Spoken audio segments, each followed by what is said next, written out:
আবুল ফয়েজ চৌধুরী জামিয়া মসজিদ প্রকাশ গাইবে মসজিদ। এই গাইবে মসজিদের কিছু ইতিহাস রয়েছে, সেই ইতিহাস ঐতিহ্য তুলে ধরার জন্য আজকে এই এলাকায় এসেছি।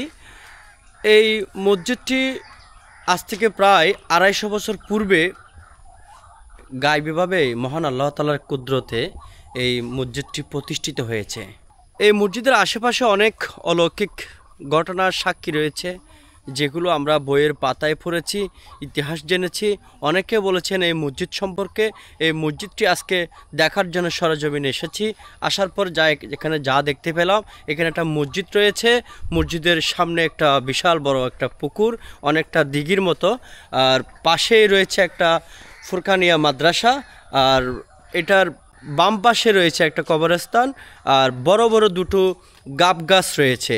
এই গাব গাছগুলোও দেখলে বোঝা যায় এখানে ঐতিহ্যবাহী কিছু স্মৃতি, ঐতিহাসিক কিছু স্মৃতি এখানে বহন করে আসছে।